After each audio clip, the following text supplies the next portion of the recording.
Hey guys, it's Sasha. UK inflation unexpectedly accelerates to 3.8% in July. This, of course, is extremely surprising because absolutely nobody, except people with a brain, could have expected inflation in the UK to go up. Nobody could have seen it coming. And I want to show you all of the data behind this latest inflation print, the most interesting bits. Anyway, just a word of warning before we go there.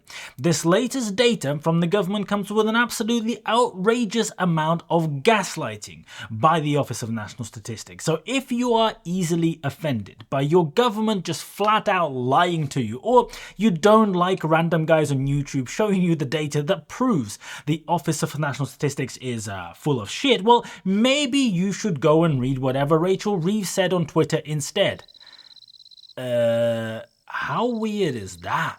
Rachel Reeves hasn't said anything on Twitter about this data, nothing over the past week since saying today's economic figures are positive with a strong start to the year. Strange. Complete radio silence from both Rachel Reeves and Keir Starmer. Why would that be? Anyway, here is the report. The Consumer Prices Index, including owner-occupiers' housing costs, rose by 4.2% in the 12 months to July 2025, up from 4.1% in the 12 months to June. CPIH is the better measure of inflation than CPI because it includes housing. And you can see that CPIH is going up more slowly because of housing, more slowly than it otherwise would. This is because owner-occupiers' costs are currently going down relative to previous months. And that pushes the overall inflation number down with it. So if you think about these numbers, it actually makes it worse because inflation overall is still going up despite the fact that every month owner-occupiers' costs are dropping. In the last month, they dropped from 6.4%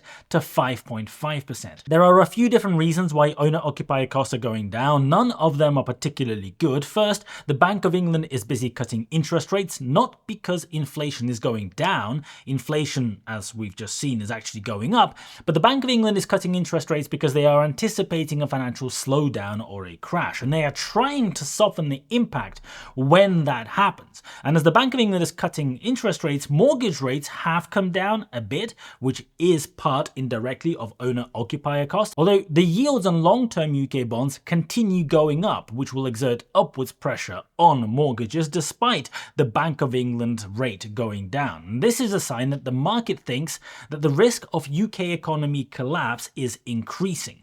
Price of government debt is increasing fast. Price of food is increasing even faster. Everything is going up. Well, everything except spam in my email inbox because I use Incogn, who are the sponsors of today's video. Before I signed up to Incogn, my email inbox probably looked a lot like yours. I would get a dozen emails every day from people who seemed to know way too much about me. They didn't only know my name and email, but sometimes they knew details like my date of birth, my shopping habits, and even details about my family, things that should be private. And the way that spammers and scammers get your data is from data brokers. Those data brokers collect your information from data leaks or by buying your data from rogue websites. And the way to get rid of this problem is Incogn. Incogn will go out there and contact all of these brokers one by one and demand that your data is deleted, because even though these brokers operate in gray areas in terms of how they find your data, they are still legally obliged to delete it on request. It would take you weeks to find and contact all of these data brokers by yourself. Incogn go and do it all automatically for you. They contact the brokers and make sure your data gets deleted. It's super simple to use and it only takes a few minutes to get started. If you want to protect your personal data, go and click on the link in the description or in the pinned comment. Make sure you use the code SASHAUK, one word, to get an exclusive 60% off the annual Incogn plan. With the annual plan, Incogn will keep looking out for your data popping up with one of the brokers and then get it deleted immediately. So go and get your Incogn deal today and enjoy getting your privacy. But going back to owner-occupier costs, you probably have seen in the news that house prices are collapsing at the moment, and that is also going to contribute to owner-occupier costs in the coming months. It will take time because there is a big lag effect between when rent and house prices change and when people actually begin to feel that impact. Just because rent prices have changed in terms of new rentals doesn't mean that your rental price changes downwards immediately, right? And the point is, if owner-occupier costs are going down very fast at the moment, but the overall inflation number is going up at the same time, well, it means that everything else, everything that is not rent and owner-occupier cost, is actually going up faster. That is the problem. And in case you're wondering what exactly is pushing inflation overall up, well, the Office for National Statistics will tell you exactly what it is. Fear not. Transport, particularly airfares, made the largest upward contribution to the monthly change in both CPIH and CPI annual rates. Housing and household services, particularly owner-occupiers' housing costs, made a large, partially offsetting downward contribution in CPIH. So the biggest driver of inflation this month, according to the Tweedledums at the Office for National Statistics, is airfares. First up, how much of your total monthly, annual expenditure is buying flights, right? How much money do you spend on that? How much does a £20 increase in the price of flights to your annual holiday impact your life? When you go to the shop and you see the fact that mincemeat is up 21% in the last 4 months, do you stand there and think, yeah, well, paying over £7 for 500 grams of minced beef is absolutely insane, but have you seen the price of flights to Malaga? Incidentally, if you look at the detailed inflation data, flights are up 15.5% in July, which is a lot, but you can see from the data that there is clearly something up with the way that it is collected. It doesn't take very much looking. This month, flights are up 15.5%. Last month, they were only up 0.5%, a huge swing. The month before, flights were apparently 3.9% cheaper than a year ago. But then in April, they were 16.2% more expensive than last year. Then back in March, the month before, they were 2.9% cheaper again than the previous year. This sort of yo-yo, this sort of thing just doesn't make sense. Oil price has actually been quite consistent in this time period, and actually it was very low in April specifically, where that inflation data spiked for airfares. So that's not the reason. And this data should apparently be normalized for seasonality to avoid the impact of things like school holidays. But it's not just the fact that there is clearly a problem with the way that this data is collected, which is a problem. It's clearly wrong. Here is a table that shows the weight of each component of inflation. You can see at the top that the total weight is 1,000 points. And down here, you can see the weight of passenger transport by air is 4 points. 4 out of 1,000. That's 0.4% of the total. So let's do the maths. 0.4% of the total has gone up by 15.5% in the last year, which is 15% more than in the previous month. So even if we ignore the fact that this data is obviously jumpy, not reliable, not in any way accurate, 0.4% times 15% equals 0.06% contribution to this month's movement in inflation. 0.06%. So this weird 1 month sudden jump in airline fares has contributed 0.06% of the increase in this month's inflation data. And the ONS is telling you that this is the main reason why inflation went up. But the cost of driving your car, for example, in the same calculation has contributed more, 0.07% last month. For some reason that's not mentioned. And the price of hotels has also contributed plus 0.06%, the same. But you can see from the numbers that using monthly data is just not really that useful because it goes up and down. The errors in measuring seem to be bigger than the rate at which prices go up or down in any given month.